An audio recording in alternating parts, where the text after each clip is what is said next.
3 ao versículo 25.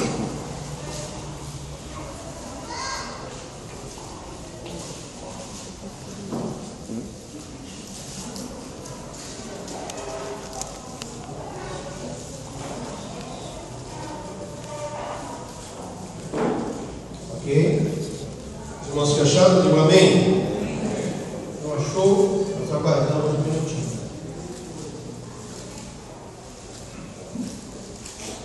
Eu quero pensar nessa noite, amados, no capítulo todo, capítulo 4 inteiro, começando aí pela tentação de Jesus, a missão de Jesus voltando para a Galileia, a vocação dos discípulos, pregando na Galileia, curando enfermos.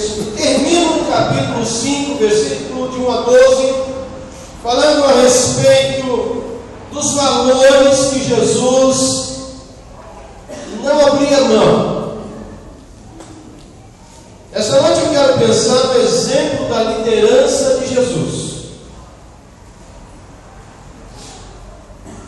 Quando eu penso em liderança, eu penso em todos nós, porque todos nós, em determinado momento da vida, exercemos algum tipo de liderança. Amém? Você é pai, você é líder dentro de casa. Você é mãe, você é líder dentro de casa. Aliás, os filhos passam muito mais tempo com a mãe do que com o pai. Não é assim? Pai chega à tardezinha do serviço e a mãe tem todo o prontuário do filho. Está aqui, olha o que ele fez hoje. Às vezes o pai chega com aquela alegria, deseja abraçar o filho, mas a mãe traz uma notícia não tão agradável. Olha, o filho fez isso. Aí o pai já é obrigado a dar um castigo. A mãe é líder, o pai é líder. Deus colocou o pai e mãe como líderes dentro de casa. Se você disser, eu não sou líder, se você é pai, você é líder sim. Se você disser, eu não sou líder, se você é mãe, você é líder sim. Você é um estudante e lá o professor dá um trabalho, um seminário para apresentar diante de toda a classe. E ali os alunos escolhem você para ser o representante da classe. Eu temia esse momento. Todos não sabem, mas eu sou introvertido, vergonhoso, tinha medo de enfrentar o público. Quando o professor separava um grupo de seminário para apresentar na classe, eu torcia para o professor não me escolher, e parece que ele escolhia de propósito. Você vai falar em nome do grupo. Meu amigo, meu irmão, minha irmã, que tristeza! A folha, todo mundo via que a folha tremia assim na hora da apresentação do trabalho. Nervoso. Não pensa que acabou, não. Irmãos, você é líder na escola, um representante dos alunos. Você é estudante, você lidera também alguma área dentro da escola. Você tem aquele desejo de ajudar o próximo, você tem aquele desejo de fazer o melhor pela sua rua, pelo seu bairro. Você é um líder nato. Sabe aquelas pessoas que tomam iniciativa? Olha, buraco na rua, você sai correndo, mobiliza as pessoas, vamos fazer uma abaixo-assinado e vamos entregar na prefeitura. Já conhece pessoas assim? No bairro? Líderes! Ninguém nomeou, ninguém escolheu, não tem sociedade, amigos de bairro, formado oficialmente, não tem, mas ele se destaca. Eu lembro que na época da Copa do Mundo, quando eu morava em Balinha, antes de vir para cá, a minha rua, toda a Copa era enfeitada. Uma mulher, minha vizinha, ela saía pedindo dinheiro para todos os vizinhos, quero comprar tinta para pintar a calçada de verde e amarelo, quero comprar banderola do Brasil, enfim, ela mobilizava a rua inteira, conseguia. Aí fazia aquela festa no dia do jogo do Brasil. O dia que o Brasil perdia, as bandeiras ficava o verde desbotado. Mas, meu irmão, são líderes natos. Agora, na igreja, Deus colocou você aqui para você liderar alguma área da igreja, amém? Você foi colocado aqui para servir. E quando eu penso em liderança, eu penso nessa palavra, servir. Aliás, é assim que Jesus apresenta-se diante de nós. Ele diz que o Filho do Homem veio servir. Ele veio como servo para servir. O exemplo que ele dá é lavando os pés dos seus discípulos. Ele mostra ali o que é um exemplo de serviço. Líder é aquele que serve. Líder é aquele que faz algo para o próximo. E nesse texto, no capítulo 4, versículo 23 a 25, eu quero ler apenas esses 3 versículos e depois observar todo o capítulo 4 e até o versículo 12 do capítulo 5, alguns aspectos da liderança de Jesus. Acompanhe comigo, verso 23 a 25, capítulo 4 de Mateus. Percorria Jesus toda a Galileia, ensinando nas sinagogas, pregando o evangelho do reino e curando toda sorte de doenças e enfermidades entre o povo. E a sua fama correu por toda a Síria. Trouxeram-lhe então todos os doentes, acometidos de várias enfermidades e tormentos, endemoniados, lunáticos e paralíticos, e ele os curou. E da Galileia, Decápolis, Jerusalém, Judéia e além do Jordão, numerosas multidões o seguiam. Eu quero, à luz de Mateus 4 e 5, pensar sobre a liderança de Jesus. Gostei muito da definição de um autor americano chamado James Hunter. James Hunter, ele escreveu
no momento difícil de prova, ele mostrou que ele vivia para o autor da missão.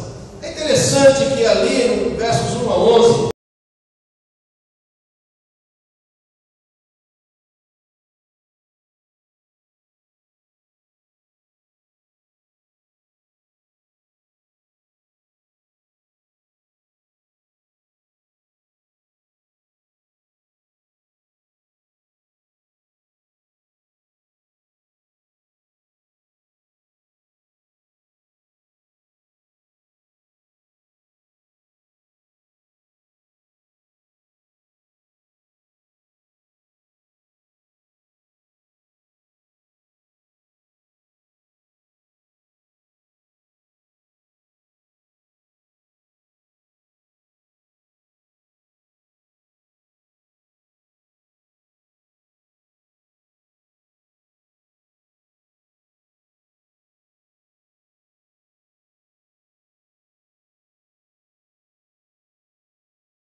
Meus queridos, na liderança de Jesus, nós podemos aprender que ele tinha que passar adiante esta missão. Verso 18 a 22, versos antes daquele que eu li, ele escolhe discípulos, ele escolhe pessoas, chamando: vinde após mim, eu vos farei pescadores de homens. E ali ele traz para junto dele Tiago, filho de Zebedeu, João, seu irmão, traz as pessoas para aprender com ele. Homens que tinham uma profissão, mas que foram desafiados por Jesus a mudar radicalmente e fazer o que ele chamou para fazer. Jesus, ele tinha que passar adiante essa missão. O foco era o interior e não o exterior. Jesus agora fala: vocês serão pescadores de homens, não pescadores de peixe, mas pescadores de homens.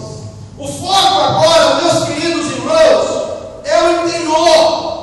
Olhar para o homem, as suas mazelas, as suas dificuldades, o pecado que destrói e o afasta de Deus. Jesus, ele passa adiante a sua missão. Pregue a mesma mensagem que eu estou pregando, de arrependimento, porque eu quero transformar o interior do ser humano, não apenas o exterior. A igreja recebeu essa missão de Jesus. A igreja recebeu essa missão dele. Precisamos ficar no mesmo foco de Jesus. E Jesus transfere essa missão com autoridade e credibilidade. Jesus, ele comunica de forma perfeita, a sua comunicação é perfeita. Ele os chama para serem líderes. Vocês serão pescadores de homens. Vocês vão levar adiante essa missão. Vocês vão levar adiante a mensagem que eu estou pregando. Jesus influenciou de tal maneira a vida daqueles homens. E nós chegamos aqui no verso 23, 24 e 25, onde apresenta o foco de Jesus na missão. O texto que nós lemos juntos, os irmãos acompanharam silenciosamente, eu li esse texto em voz audível, você prestou atenção, fala que Jesus percorreu toda a Galileia, não à toa, mas o texto diz que Jesus percorreu toda a Galileia ensinando. É interessante que ele tinha um foco na missão, e para que as pessoas conhecessem a missão a qual ele veio, ele passa a ensinar.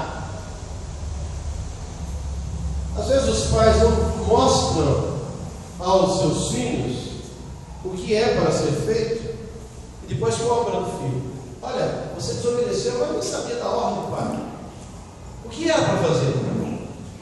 Mostre, ensine, fale. Tem que ficar claro a missão. Qual é a missão? Quando eu falo de missão, a missão espiritual, a missão da igreja é tríplice. Qual é a missão da igreja? O Albert vai mostrar aí para vocês.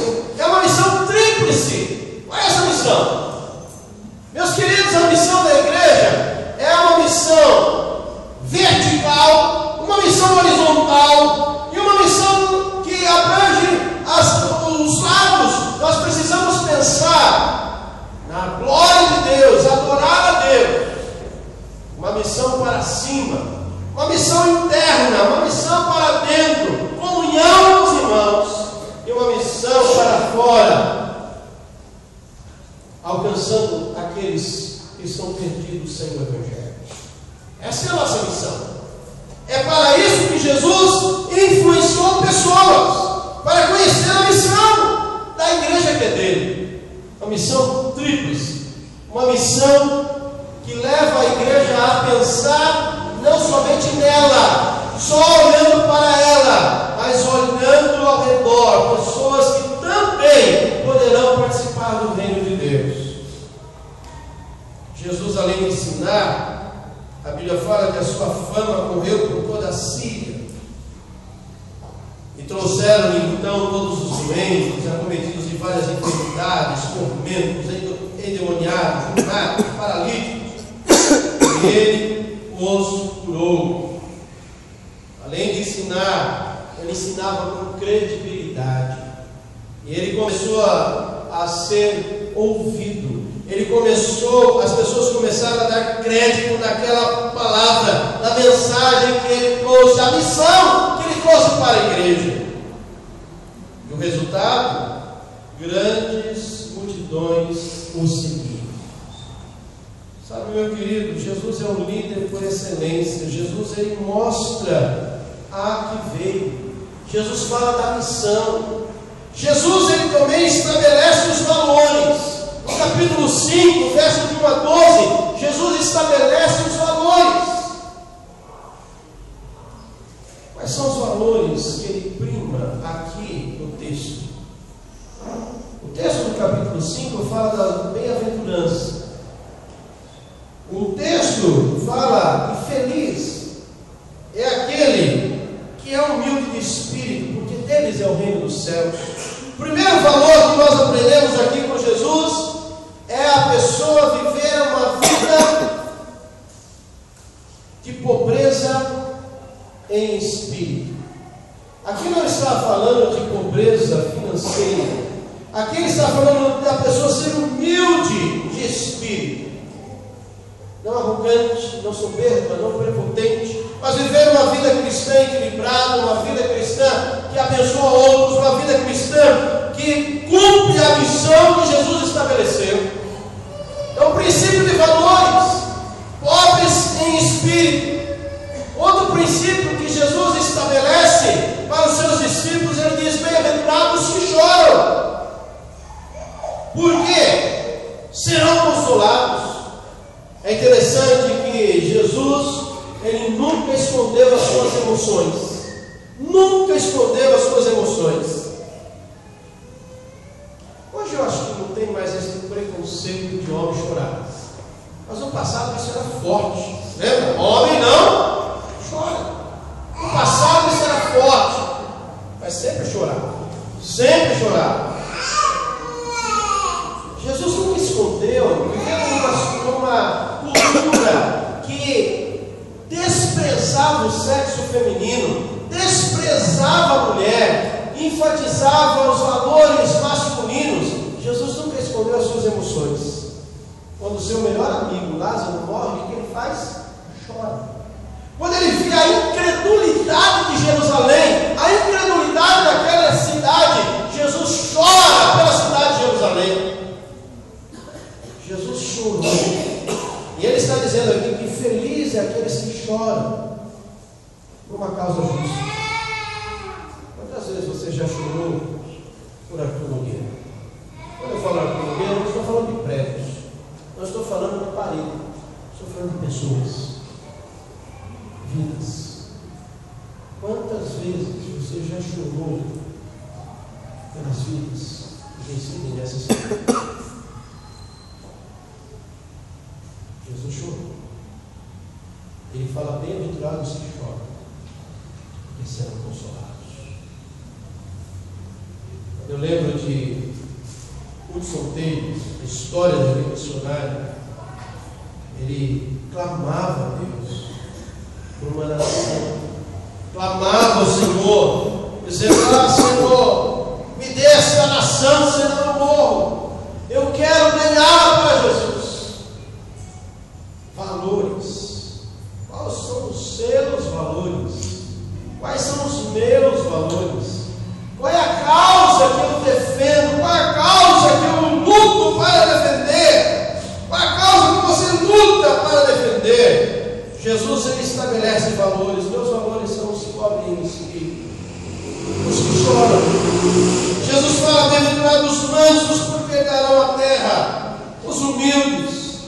Jesus fala de justiça, aqueles que têm fome e sede de justiça. Esses valores ele estabelece para a sua igreja. Jesus, como líder, ele estabelece esses valores para a igreja. Infelizmente, nós não temos visto a igreja evangélica defender valores e justiça. Ele é corrupto, mas ele me deu um saco de areia. Não me chama de Ele é corrupto, mas ele deu um par de óculos para a minha sogra. Ele deu lá uma cadeira de roda para um parente meu. Não vou mexer com ele, não. E aí vamos levando. A igreja vai fechando os olhos para a realidade. Jesus disse: bem-aventurado aqueles que têm fome e sede de justiça. Por quê? Porque eles serão fartos. Esses são valores para a igreja que Jesus, como líder por excelência, estabelece. O que é que nós, como igreja de Cristo, estamos fazendo com esta lei que querem aprovar de qualquer jeito? E essa semana ficou muito claro nos noticiários a dona Marta Suplicy voltando à pauta, colocando a lei novamente no Senado para ser discutida e aprovada. A PL 122. Parece que é só Malafaia que fala sobre isso. Todas as igrejas estão caladas. Isso é uma causa da igreja. Jesus fez o quê? Jesus estabeleceu valores. E valores para a igreja defender. Ter fome e sede de justiça. Não aceitar aquilo que quer impor sobre nós. Meus irmãos, Deus criou o homem. Deus criou a mulher. Macho e fêmea os criou. Amém? Amém.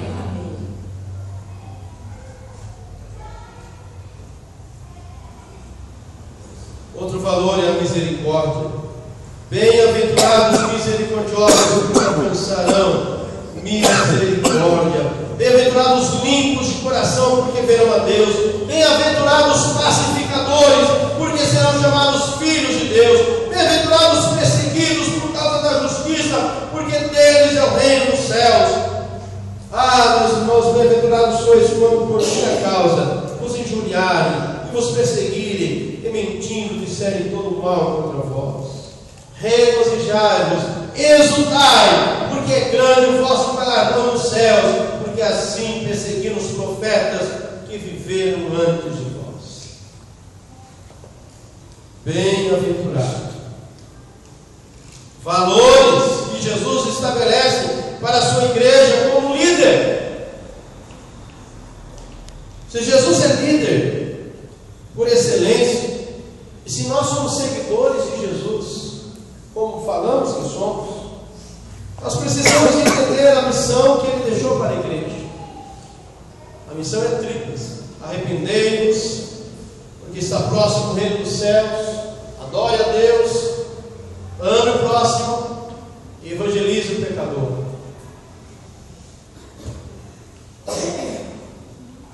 Viver os valores que Ele estabeleceu como igreja. E, meus queridos, fazer acontecer. É assim que Jesus quer que a sua igreja viva. Eu creio que muitos gostam de manutenção. Vamos manter o que temos e vamos ficar no nosso cantinho, tranquilos e sossegados até Jesus voltar. Mas Deus não nos chamou para dirigir uma igreja de manutenção. Deus não nos chamou para manter apenas o que tem, mas Deus nos chamou para levar a igreja a fazer muito mais do que ela já tem feito. Amém? Amém. Nós precisamos, amados, entender os valores que Jesus já estabeleceu para a sua igreja. E nós precisamos sair da nossa zona do conforto e começar a mostrar por que a igreja está aqui. Essa é a missão da igreja. Precisamos incomodar as pessoas, falar abertamente sobre os valores que Cristo estabeleceu. Pecado é pecado, não deixa de ser pecado. Não mudou com a pós-modernidade, não. Pecado continua sendo pecado. Viver uma vida cristocêntrico é viver uma vida sem pecado, não ceder à tentação. São valores da igreja que Jesus estabeleceu. Não concordar com ele, mas defender a verdade. Jesus influenciou a sua vida, querido. Jesus, ele transformou a sua vida como líder por excelência. Se ele já fez isso, você conhece a missão que ele encarregou a sua igreja. Se ele já fez isso na sua vida, você conhece os valores que estão na sua palavra. Agora é fazer acontecer. É agir. É fazer com que o reino dos céus avance de forma rápida, ligeira, a partir da onde estamos, na cidade que nós estamos inseridos. É chorar pela cidade, pelas vidas. É viver uma vida cristocêntrica. Jesus, ele transforma o caráter daqueles 12 homens, transforma a vida daqueles homens a qual ele chamou para serem líderes. A minha pergunta nesta noite é: você tem seguido a liderança de Jesus? Você tem colocado em prática o seu estilo de liderança?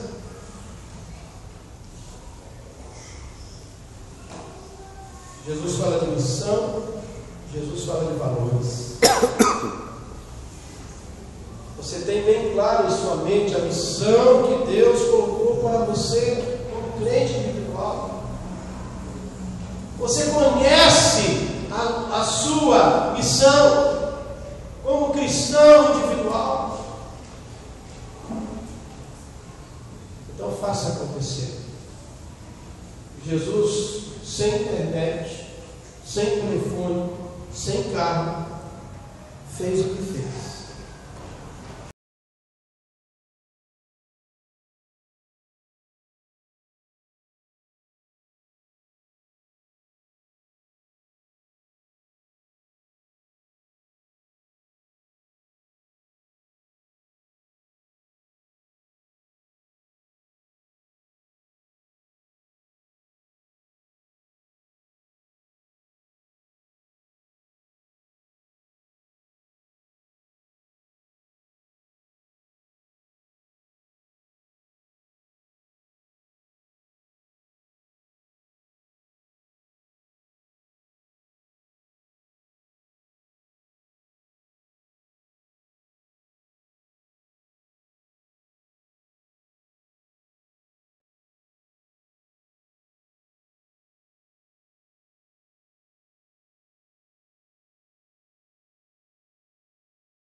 respeito a Ele ou a Deus. Aprenda a falar não. E se você falar sim, você pode se dar muito mal. Eu quero convidar você, neste momento, que ouviu a mensagem dessa noite, a colocar-se em pé. Se você tem o desejo de fazer acontecer aonde você está, como líder na sua casa, líder no seu ambiente de trabalho, líder na sua escola, líder na sua rua, e fazer acontecer, eu quero mudar a minha realidade. Eu não vou ser igual aos demais, mas as pessoas vão ver em mim que Cristo é real. As pessoas vão ver em mim que Cristo é Rei e reina na minha vida. Ele é Senhor absoluto da minha vida. Não serei igual aos demais, porque Ele me deixou um senso de missão para que eu possa cumprir. E Ele estabeleceu valores a qual eu vou defender até o último dia da minha vida. Amém. Vamos orar? Vamos pedir a Deus que te dê força para que você faça acontecer. A partir de hoje, chore pela cidade, pelas vidas, influencie, traga vidas aos pés de Cristo. Não se dobre diante de propostas indecentes. Querido Deus e Pai, essa noite eu quero agradecer, ó Pai, pela Tua palavra, pelos louvores. Muito obrigado, Pai. Que o Senhor receba esse culto como um cheiro agradável na Tua presença, Pai. Agora, Pai, nos ajude a viver uma vida semelhante a Jesus. Nós sabemos, ó Pai, que Jesus influenciou as nossas vidas. Que nós também possamos influenciar a vida dos demais que se aproximam de nós no nosso dia a dia. Amém. Pai querido, nós temos senso de missão, sabemos o que é para ser feito, conhecemos os valores que o Senhor estabeleceu para a igreja. Agora, Pai, não permita que falhemos, mas que possamos fazer acontecer, ó Pai. Essa geração possa conhecer o Senhor Jesus através das nossas vidas, ó Pai. Ó Pai, queremos levar jovens aos pés de Cristo, crianças aos pés de Cristo, adultos aos pés de Cristo, idosos aos pés de Cristo. Nos dê estratégia, nos dê visão, nos dê, ó Pai, capacitação do Teu Espírito. Amém. Para fazer acontecer esse tempo que o Senhor nos deu aqui, ó Pai, nessa terra. Ó Pai, nós não somos responsáveis pela geração que virá daqui a 100 anos, mas nós somos responsáveis por essa geração. E ó Pai, que essa geração não possa morrer sem conhecer o amor de Cristo. Amém. Use a vida de cada servo e serva do Senhor, ó Pai, para que sejam líderes no ambiente onde o Senhor colocou. Influencie vidas, ó Pai, através do caráter. Ó Pai querido, que a exemplo de Jesus, ó Pai, não possamos cair em tentação, possamos saber por que estamos aqui neste mundo, possamos saber, ó Pai, os valores que nós precisamos defender.